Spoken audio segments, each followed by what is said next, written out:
Welcome to Follow the Calling. Be confident in knowing how to get the results you want. Be secure in knowing who you really are. Be inspired by the possibility of the difference you're here to make. Follow your calling and experience true fulfillment. In this podcast, we are going to explore what it takes to follow the calling and experience true fulfillment in your life. Now, Andy and I have both for like many years in our lives, actually, felt like there was something more for us, but we didn't know exactly what that looked like or how we were going to get it. So this is one of the first areas that we're going to explore. And I just want to hand it over to you, Andy, and ask, what did this look like for you? Give us a little taste. Well, that feeling of more, basically. Yeah. For me, what that was, ever since I left school, I left school not knowing really what I wanted to do. I just knew that there was nothing really being offered to me on the table in the way of work and jobs that I knew of, that I really felt I wanted to do. And I just kind of started in a job here and there, and I went from one thing to the next, and I was never really that fully engaged in work or in the work that I was doing. I was working hard. I was willing to go and work for a living, but I wasn't truly engaged. I felt like I had to put my life on hold in order to earn a living. Right from the word go, straight out of school. That's how I felt, and to be honest, that didn't change right away throughout. And I just kind of drifted from one job to the next. I fell into one thing, fell into another, and it just didn't feel like my life was my own, if I'm honest. It felt like there was me on the inside and then there was this life on the outside, and the two just didn't match. And of course, this is how I personally, and I think this is the case for a lot of people, found myself like living for the weekend, so to speak, because that's the time when you can go home and be yourself and do what you want to do and just forget about having to be somebody and do something in order to be accepted or, all of that stuff. You just get to relax and be you, right? And for me, that division became wider and wider and wider. And over many years, I think really, if I'm honest about it, I developed a fair amount of resentment that this is what my life was. It was like that my life was not how I wanted it to be, and the world was not set up for people like me to thrive. That was the story that I had running, And there was just this sense that, oh my God, there has to be more to life than this. And I had no idea what that was, let alone how to get it. I mean, really, I was, and so much so that I just put it completely to the back of my mind, right? Because it's such an impossibly big mountain to climb to answer that question. In fact, I didn't even know what the question was I was asking, if I'm honest. It felt like I had no access to even understanding what this dissatisfaction was. I just kind of took it that that's the way it was. That's the way life is. And I just allowed that to be in the background. And because of that, that's why this resentment built in me. And I just become more and more disillusioned to the point where I just couldn't take it any longer. It was like I was just losing interest in everything around me. My family, I grew up and, I met my current partner, who I've been with 17 years. We've had 2 beautiful children together. We've got a nice home together. And yet everything on the surface seemed like I had everything that, you would want or require or desire in life. Mm-hmm. And I was truly grateful for all those things, but yet I was, at the same time, it wasn't enough. There was something still missing. And I felt really bad, actually, for wanting more, because on the surface of it, I had everything. And there's so many people in the world that have far less than me. And yet I still could not connect with my life in a way that felt like I could be genuinely and authentically fully engaged and grateful for everything. It was like, yeah, okay, I've got a nice life, but it just doesn't feel like my life, And it was like it led me into a space of asking these questions, because it got me to the point where I couldn't carry on any longer. It was breaking me. It was starting to come between me and my relationships, me and my ability to remain present and open with my children. And that started to really bother and scare me. And that was out of my control, by the way. That started to happen all by itself, and life was starting to fall apart out of my control, and it was terrifying to me. And so I was like, I have to sort this out, because I can see myself going into a downward spiral fast here. If I don't pull out of this, I'll be in trouble. And, that's not who I want to be for my family. Well, that's not who I want to be, full stop. Mm-hmm. And, these questions, this is a big question. And I think the first thing for me to do was to figure out what was the question I was asking. And it turned out to be, the question was, what is this feeling of more?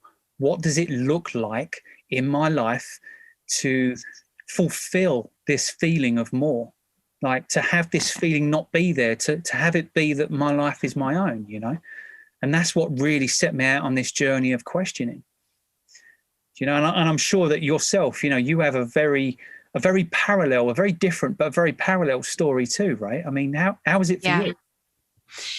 Yeah. So, gosh, there's so many things coming up for me in listening to you share. Yeah. But I really feel like, I want to say all my life, but especially when I went into the world of having a career, I felt like there was something more for me. And I feel like I've spent many years chasing what that was, having kind of an indication as to what that was, but not knowing exactly, taking more courses, getting more certifications, and then either not even starting the courses, or not completing them, or if I did complete them, then like not doing anything with them. Mm-hmm. And, I, in my career, after I went to college, after I started checking the boxes, right. Of all the things that I'm supposed to do in my life, go to college, get a real job, get married, have children, some of which actually haven't happened for me either. But in beginning, even in beginning to do that, like I went in to school to be a doctor, decided I didn't want to do that, threw everything out the window and just said, okay, now what am I going to do? And then ended up going into nursing, which is something that I already knew that I didn't want to do. And that's a whole nother story. But it was a means to an end for me in doing that. And it wasn't my intention to stay there, but I ended up like not moving past that either. And from the word go, pretty much in my nursing career, I was looking for a way out because I knew there was something more for me still. And so I moved around a lot in the nursing field, exploring different areas of nursing to see if I could find something that felt like a fit for me. And it never, ever, ever, ever did. And there were times in my life when I had, like one time I decided to move closer to my family. And so I sold my house, I quit my job, and I didn't have anywhere to go. So I was living with family for a little while, just, waiting for the things to come along, thinking I was going to build a business, but couldn't really get my feet off the ground with that. And then, one thing turns into the next, and eventually I need more money. Right. And so what happens then? Well, what happened for me is that I end up getting sucked back into the very to the nursing career because that's how I know how to make money. And that's how I know how to make good money too. And there were other things that I could have done, but like going back to school wasn't very attractive to me. And I'm like, well, why would I spend 8 hours of my day, making $10 an hour when I could spend 12 hours of my day making almost $30 an hour? Yeah. Like, why would I do that? If I'm going to have to go have a job, then this feels like the place to be. So I found myself in that kind of situation, like where I was at a free place and I could have gone anywhere and done anything that I wanted to do. But just really stuck, not knowing how to move forward or exactly what that was. And like I said, knowing even that I wanted to start a business, but it's like, well, what am I doing in that? What do I really have to offer people? All of those kinds of things. Right. And I think, so around career for me was a big one. And just feeling like I couldn't get away from this thing that I'd gone to school for and that it didn't make sense. And it's irresponsible and not logical for me to do something else when I've already got a job that I can make really good money doing. Yeah. But I did not have a passion for that at all. I felt, very disconnected, very underutilized and undervalued in bringing what I felt like were really my talents were just not highlighted in that work. Mm-hmm. So in a way, it's very similar to what I was saying, in as much as you felt like your life wasn't your own almost. You didn't even, you didn't belong in your own life. Yes, absolutely. And that would be something that you would hear me say frequently. Like, I just don't feel like who I really am.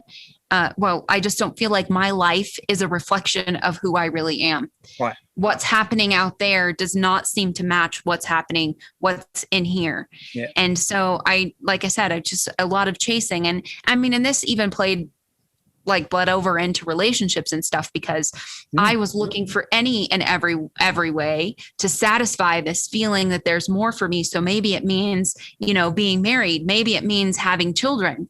And there were struggles for me with fertility. And so, that didn't happen. And I've been in one, been married and divorced twice now.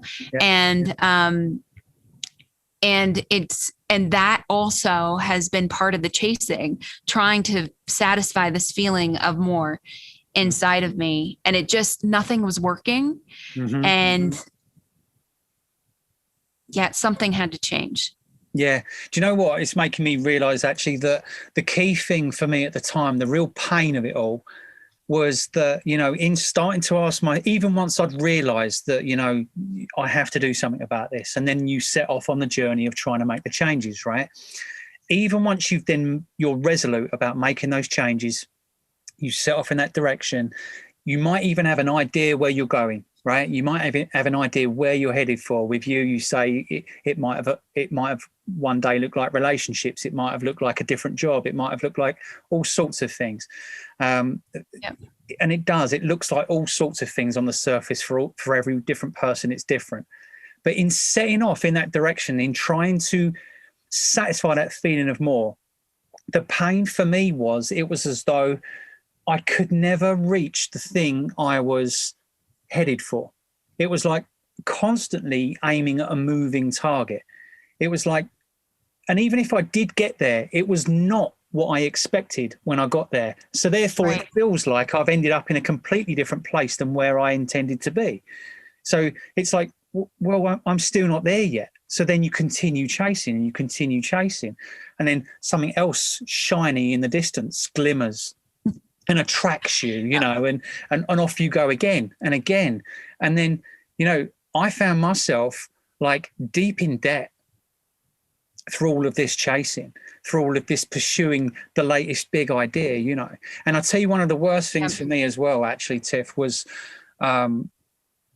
realizing that having done that a few times, how it made me feel in terms of the people closest to me. Like, I become acutely aware of my fear of being judged for this person who's, you know, the grass is always greener. You're always chasing something. You'll never settle down. Why don't you just grow up and just be happy with what you've got, you know? Right. And to be clear, that's not what people were saying to me. That's how I felt I was perceived by others. But at the time, I probably would have blamed other people and said that's how they're looking at me. But it was like I became like very aware that I was now this person that was constantly jumping around from thing to thing. And it was like the boy who cried wolf, you know. That's how I felt. It was like, oh, okay, so you say you're going to go and do this thing now. Right, okay. Good luck with that. Good luck with that. Let's see how this one goes. Does this not remind you of the last thing you tried? You know, right. And this, again, just to say, this isn't what people were saying to me. But this is how I felt in the eyes of others. And I became frozen and stuck. It was like I couldn't move because I knew that whatever I did, it got to the point where I knew whatever I did wasn't going to work because it was exactly the same as the last thing really that I'd tried. But at the same time, I couldn't sit still because I wasn't happy where I was. And so I was stuck in this impossible place, you know. Yeah, you keep feeling the pull. You just have to keep going. As soon as you want to give up and throw in the towel and just say, this isn't working and this is just the way life is for me, you still feel called and there's still more. And you can't not at least acknowledge that that's there for you. And so the next thing comes up and you're like, oh, maybe like if I get a certification in this, then I'll have something of value to offer people so that I can follow my calling, whatever that is.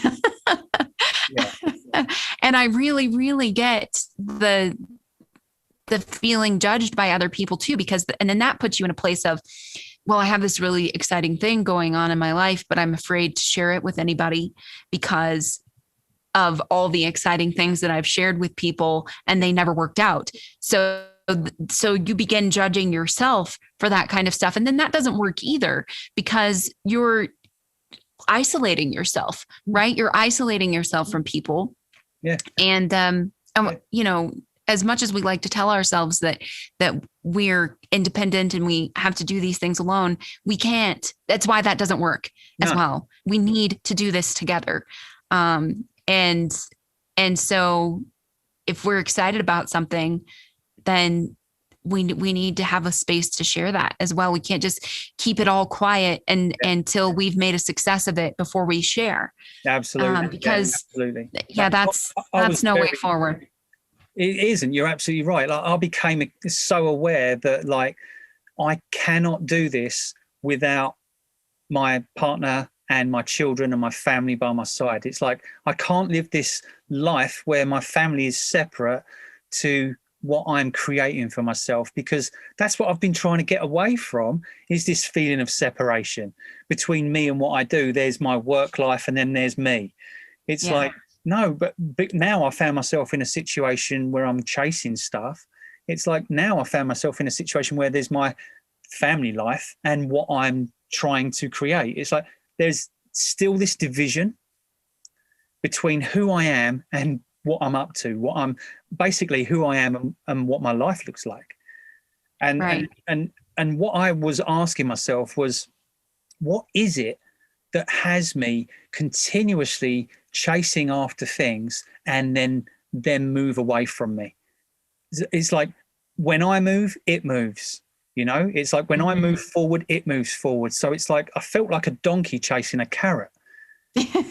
You know, it's like constantly being dangled in front of me, and I started to feel like a bit of an ass, you know, a bit of a donkey myself. You know, that's how I started to feel. I felt like a bit of a failure for never following through, because I was never reached that thing that I was after, and yet I couldn't stop. It kept calling me, like you were saying a minute ago. Yeah. What was it though? What was it that was sabotaging this stuff for me? Because there's people in the world that get the life they want, or it would appear so, right?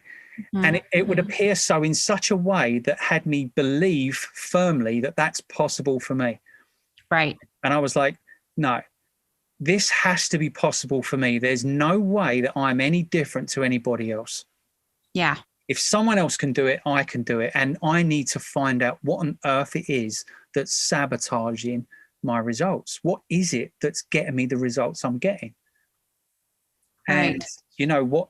Leads us into the space, isn't it? That, you know, when we came into each other's space, when we met, I don't know, what was that, like 3 years ago now? Yeah, probably. Yeah, about 3 years ago, I think. When Yeah.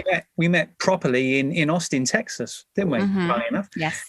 And from that point forward, when we spoke, we realized we had something in common, didn't we? Yes. And you know, we've had to take a good look at our lives over those past 3 years, haven't we? And since being in touch, and we've had to ask ourselves the question: what is it that we need the most in supporting us to live the life that we really want? You know, and I don't know if you can speak into a little bit more about how that's developed. I mean, you know, like, what do you feel was what we needed the most to begin with, you know? Yeah, I'm trying to connect with back to exactly what that looked like. And there is I think the first thing that's coming up for me, and I feel like this was happening for us separately before we came together to create a business together. But it was like the first step really felt to me like just beginning to acknowledge even more so that there was something more for me, and that what I was doing wasn't it, and creating the space for this thing that was within me to emerge and reveal itself to me. Gosh, and there's a lot of things that played. Sorry, can I just ask, at that point though, you didn't know what that looked like, right? No, I had no idea what that looked like. Because I mean, you're saying only vaguely. I'll say vaguely. I vaguely felt like I knew what the direction was, right. but exactly what that looked like or how all of that was going to come together, I really didn't know. And I think that just speaks to the value of us being in more and more communication, you know, moving forward and having these conversations with each other, that and us just being committed to having the conversation. I think that began to create a space for this thing that was within both of us to emerge. Yeah. And is there something else that you wanted to add to that or say? Yeah. Well, I think from my perspective, there was something that I knew was going on in me that was creating the results I was getting. Yeah. And the reason I say I knew it was me, it was because in all of the different things I was trying, the one common element was me. Same. Right? Yeah. Now, exactly. that isn't to say that I was blaming myself or feeling that I was useless, although sometimes I did feel a little bit like that. But in the main, I kept myself in a place of believing in myself and saying, no, this has to be possible for me. I will get there. Right. Now, but it's still, it was undeniable that the common factor in all of this was me. Right. Because I tried so many different things. Right. Right. So it was like, I just basically had to start asking myself the question, you know, here I am, I'm setting off on a journey to get to a place, right? And there it is. I'm plotting where I want to be out there somewhere in the world or you know, in my mind, at least, even. I'm plotting this place, this destination, where it is I feel I want to go. Even if it's a vague inclination, like you're talking about, of what direction you might want to head. And I'm not getting there. Why is that? If I'm clear on the direction, if even I've got an idea of the direction I'm heading, and as soon as I set off, it changes. Why is that? Now, what I've started to realize, especially when I think we both started to realize at the same time in having these conversations together, was that what the problem was, not what we were setting our destination. The problem was we weren't actually clear on where it was we were starting from. Mm-hmm. Now, if you can imagine yourself on a map, right? If you, like you say, if you plot that destination, it's absolutely useless knowing what that destination is if you don't know where on that map you're starting from. So if you think you're starting from over here and you have to get to over here, but you're actually starting from over there, you set off in one direction, and of course you're not going to reach your destination. So the point is, it's clearly understanding where you're starting from, but what is it we mean about that? You know, what is it we actually mean about being clear where we're starting from? And what I'm saying that was for me personally was uncovering who it was I was really being in my life. Right.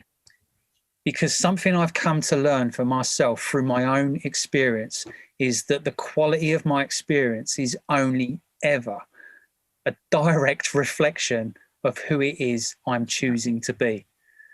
Right. And at the time, it didn't feel like I was choosing to be anything. I was just being driven by this feeling of more. Right. Right. So, you know, who was it that I was being that was getting me the results I was getting? Right.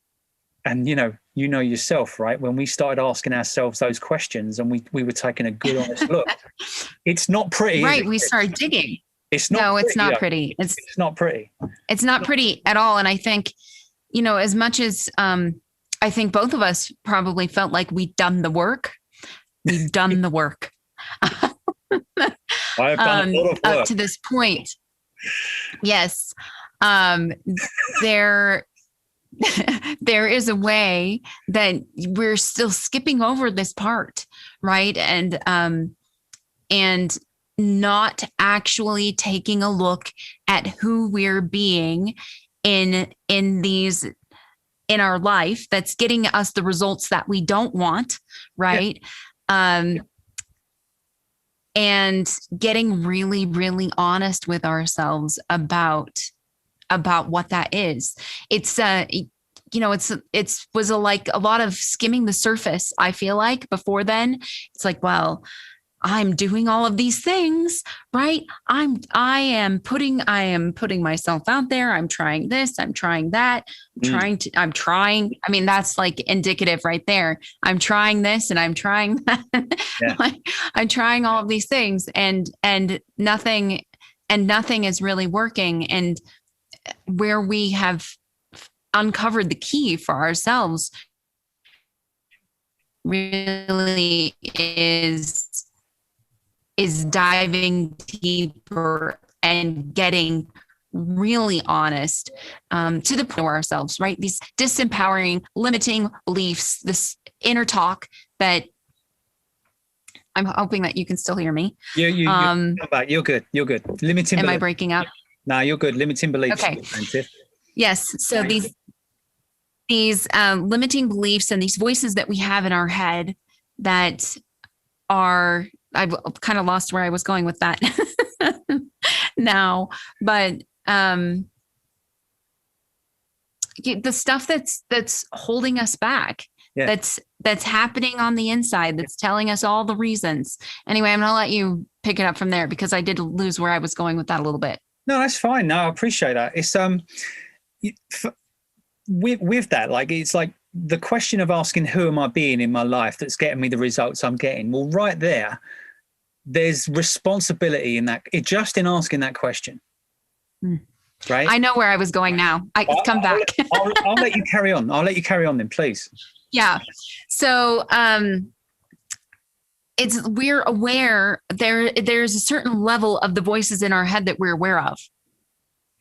And in having this conversation with you and I mean, even developing a process to take ourselves through to uncover what's below that, what I see and what I get out of it every time is that there is a level of conversation. There's a level of the voice that's beneath what I'm conscious of. Right. And that thing is running my life. That thing is informing every decision that I make. Yeah. That thing is informing all the choices, and it's below the consciousness. It's I'm not even aware that is running in the background, and until we've had these conversations and we've helped each other uncover this for ourselves. Yeah. And you know why I found out that was running in the background. The reason that's running in the background and I'm not aware of that running in the background is because I've never looked. Up until that point, I had never looked. And if you don't look, you won't find. Right. Now, and that's just the thing. We like to sugarcoat things. We like to sugarcoat the dissatisfaction in our life. Oh, yeah. Right. So I'm not really, I'm just thinking of a good example. I'm not really happy with my relationship, but this reminds me of what Kyle C says all the time. Actually, he's like, yeah, I'm not really happy in this relationship, but I get good insurance, so it's fine. We'll just hang out with this because I wouldn't want to be without the good insurance. And that's what we do. It's or maybe it's something that we say we're doing it, I don't really, maybe to take the relationship example, it's like, yeah, I'm not really happy in this relationship, but to be honest, we don't have to spend that much time together because I'm always out with my friends anyway. Or, it's like, yeah, but there's this thing in your life that's a big part of your life that you're just putting up with, and it's like, and then we choose to ignore that thing that we're just putting up with. And it's like a drain on our energy and a drain on our resources. And we're just settling for some kind of compromised version of what we could be. And the thing is, right, that's taking up space. That's taking up space for something else that could be there instead. That's really the key point, isn't it? And absolutely. I mean, the other thing that's coming up for me is just really thinking about, there's this idea that we're just here to be happy. We're just here to be happy. And I think this is why the sugarcoating happens. Yeah, right. Right. Yeah. And there's something wrong about sharing your dissatisfaction or saying that you're dissatisfied in any way at all anyway, because we're all just supposed to be happy. So we do that to ourselves. Yeah. And that's exactly like what I found when I was unhappy with my life, but everything on the surface looked like I had everything and I felt really bad for wanting more. So therefore I stopped myself from finding out what that more was, because I was saying, no, you should be happy. Be grateful for what you've got. You ungrateful so-and-so. That's the story that was going on in my head, So you're spot on. Yeah, you're spot on. Yeah. And we sugarcoat it. We pretend that it's okay. Right. Because we pretend that it's okay. We do. We just pretend that it's okay. And because, and as a result, we fail, or should I say we refuse to look at what it takes to shift that, because it's deeply uncomfortable, because it means making some changes. It means changes. It is really uncomfortable. Really uncomfortable, yeah. And it's that. And when you go into, sorry. Go for it. Go on, please. I was just going to say, when you go into that space, again, this is going back to, there's a level of it that you're aware of, and then there's something below that. And the only way that you're going to get to what is actually driving your life is to intentionally take a look and be really honest with what's coming up for you in doing that. And every time that we've done this, Andy, I get emotional, and I think every time going into it that, I understand this well enough now, and I'm knowing myself better and better, like more and more, that surely there's not something so dark hiding below the surface. And every time I find what is so dark hiding below the surface, and it is mean and nasty and completely heartbreaking, more than again the thoughts that I'm aware that I'm having, the self-talk that I'm aware that I'm having. There's something deeper and darker and nastier underneath that. And when you get present to what that is, what I feel like is actually things begin to make more sense. Yeah, they do. You begin to, yes, understand well, and also really see yourself, not yourself as in who you really are, but just really see what's been driving your life, Yeah. that and getting you the results that you don't want. So we like to refer to this as the secret identity, right? Because it's hiding under the surface, and it's only going to be found if you intentionally go looking for it.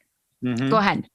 Well, what I was going to say was, it's great that you just brought that in, saying this is what we call is the secret identity. And another reason that we call it that is because the fact of the matter is that what we've also discovered, Tiffany, in it, that this isn't who we really are. Right.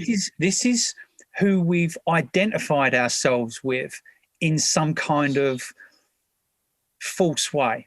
And there's an innocence about it, but it doesn't mean that what I'm trying to say is that once you discover this part of your identity, this hidden part of your identity, that this false idea of how you define yourself, it's like you can't unsee it, right?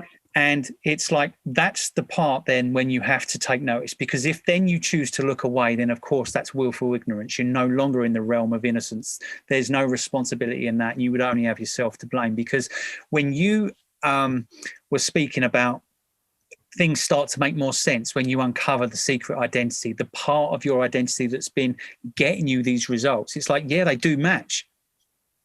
Once you realize this insidious part of the identity that is infecting everything you do, because it follows you everywhere you go, because it's in your being, right? Once you recognize that, you can totally match that up and see, oh, right, so that's why this was going on. That's why that didn't work. And it's basically a false identification of self. It's like it's a creation and a programming of conditioning that has been placed within our being that is not who we are. Right. Who we truly are, in a way, they're like a circumstance. But who we are is not our circumstances. Who we are is who we are in response to our circumstances. So once we can separate ourselves from this part of our identity that's been getting us the broken results, then we can take responsibility for it and begin to make different choices, because it's only in that gap between the brokenness and who we really are that we actually get to make a choice. That gap is the space where we get to make a different choice of a different way of being that is going to get us a different result. And that might mean that's probably going to look like taking different action as well. Yeah, absolutely. It's going to look like taking different action. Yeah. Because you're talking about there being a way of being. So there is a way of being that is the secret identity's way of being. And it's in that way of being that is getting you the results, again, that you don't want. So now, and I'm glad that you brought up the separation, because that was the very next thing that was coming up for me, is in allowing yourself to look, then you can begin to separate yourself from that identity, from that personality, right? From the secret identity, because you can begin to recognize that is not who you are, and that who you are is something that I think that everybody is connected to in some way. And that's why you and I both felt like there was a discord, right? A disparity between who we really are and what was happening in our lives. Yeah. Because the secret identity was driving our lives and getting us the results that we didn't want. And there's still this connection to who we really are, but also not being able to stand strong in what that was either. Mm-hmm. Because there are these blurred lines that were happening before, right? But now, if you go in and actually look, you can really begin to untangle that and separate those to be two different things: who I really am, and then the secret identity. Right. I mean, if you take one example for anybody watching or listening that you might be able to understand that separation is, like, if anybody's ever done any kind of meditation, you know, when we're observing our thoughts or observing our feelings, then, you know, we're now the observer of our thoughts and feelings. We're not our thoughts and feelings. And if I'm looking at the secret identity, then I'm not the secret identity, right? I'm the one observing the secret identity. Who I am is the one that isn't the secret identity. Who I am is the observer of the secret identity. So I'm no longer it. There's this separation. So, and the separation is created by observing it. It's just created quite naturally by taking a good, honest look. And I think the key point there is to point out that nothing's wrong. Mm-hmm. Right? That is a key point, because only in understanding that all this is something you're looking at. It doesn't mean anything about you at all. It's just you're looking at this thing that's no longer you, and there's nothing wrong. You're just observing this entity that is getting you the results you're getting, and you're like taking an honest, matter-of-fact look at just what's there. Yeah. Right? And yeah. And not being drawn into a reaction to try and get rid of it or fix it or change it, but just observe what's going on as it is in plain sight, without trying to manipulate or change it. Yeah. And then once you see it for what it is, only then can you take responsibility for it. Or should I say, take responsibility for how you're going to be about it, or to it, or around it, or in response to it. Because that's right. Responsibility is the meaning of the word responsibility, is your ability to respond, right? Ability doesn't have anything to do with blame. Ability is an empowering, responsibility is an empowering thing. It's our ability to respond. So in being honest about what's actually there, we empower ourselves with the ability to respond. We take responsibility. And we all have the shadow side, right? Yeah. We all have the shadow side. And I think the other concept, idea, or way that I would word that really is that in being able to see it, now you can own it instead of it owning you. Yeah. Now you can own it. And that is a completely different place to operate from. A completely different place. So, and that's why there's nothing wrong. Yes. Right? Yes. But you can, because you can own this, and this it's all part of your life experience. This is a value add to you, rather than making yourself wrong or beating yourself up for the choices that you've made in your life, or for who you've been being that has been getting you the results that you don't want. Because it's information, and with information, you have access to doing something about it. Go ahead. Right. Now, I was just going to say, because that beating yourself up is the secret identity.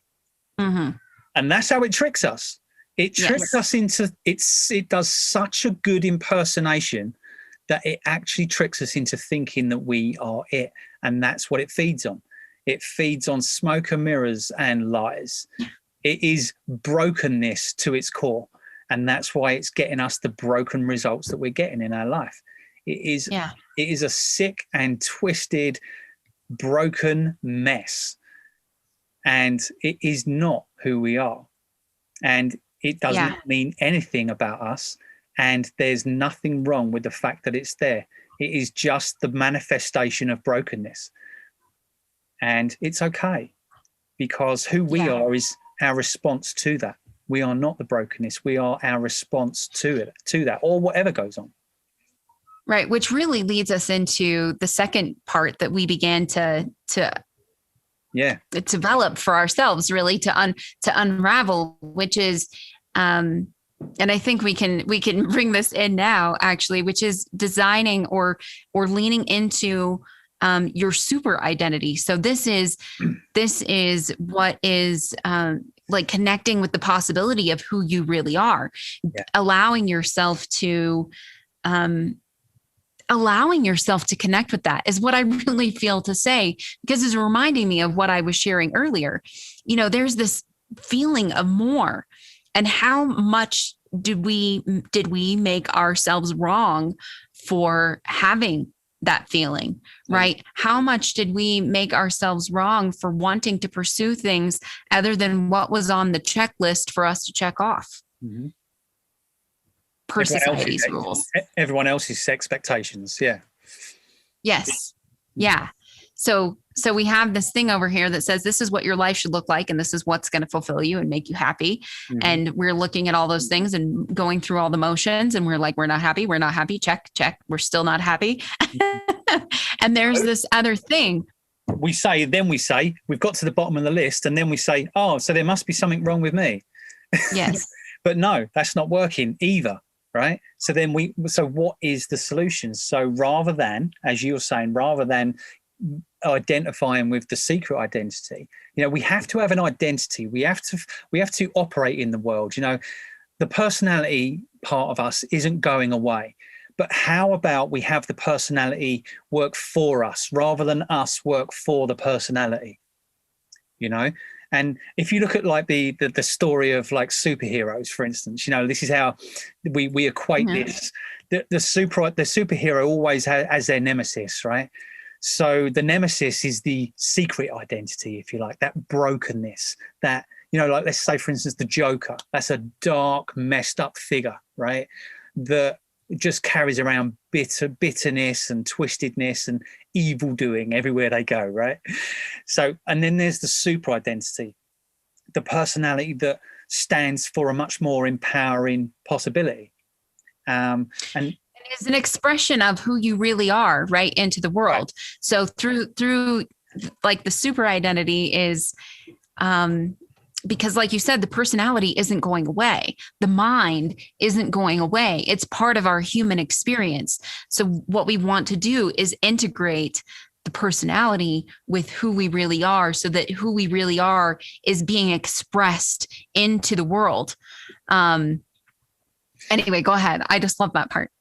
No, sure. So the super identity is basically something that we created as a response to discovering what the secret identity is up to, right?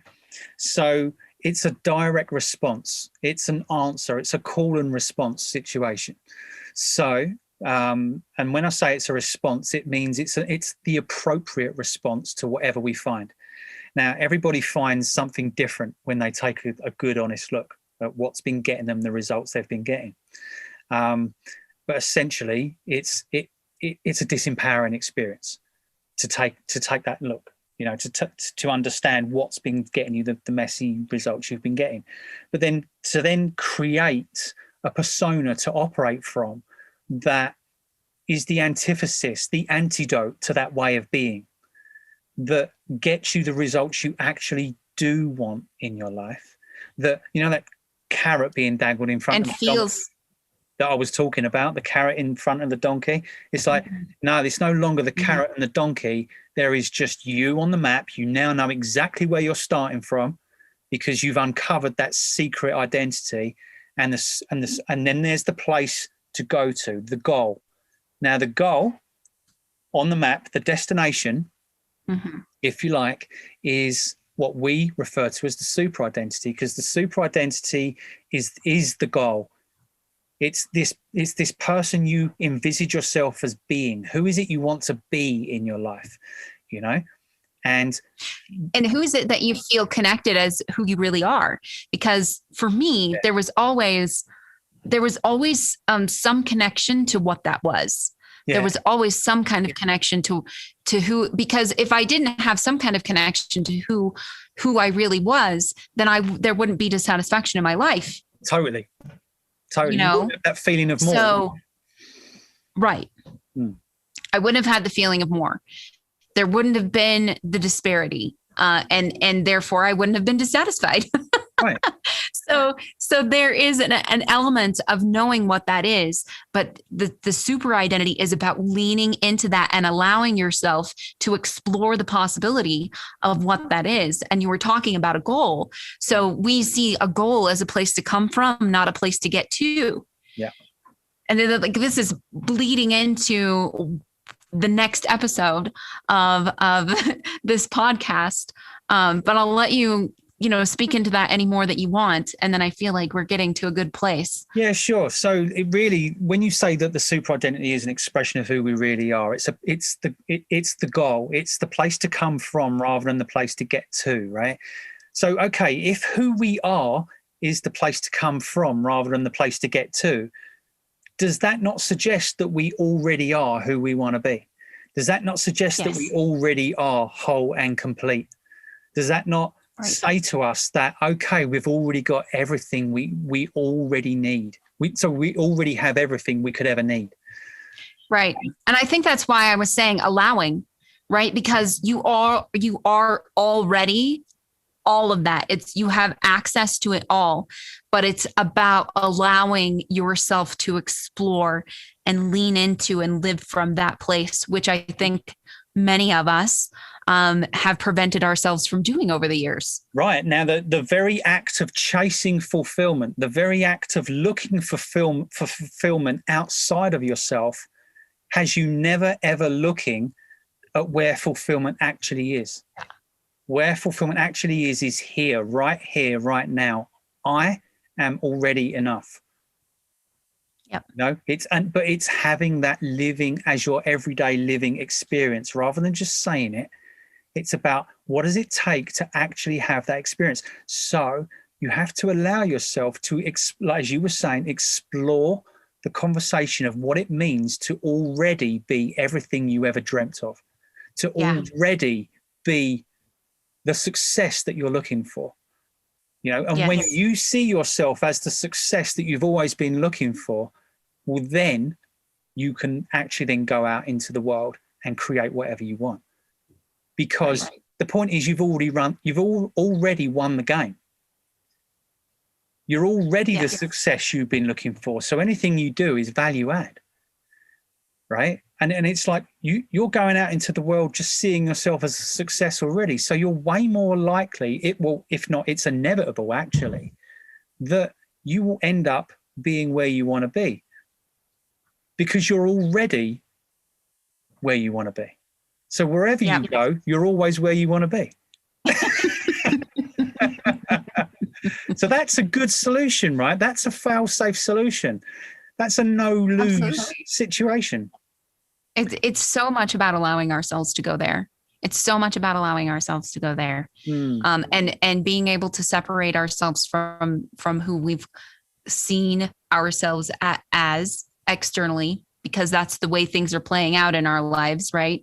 And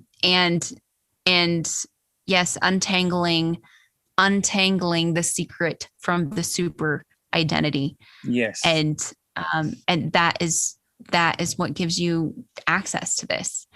So, everything that we're sharing here is related to pillar 1 of the Polaris game, and which is your secret identity versus your super identity, the name of this episode.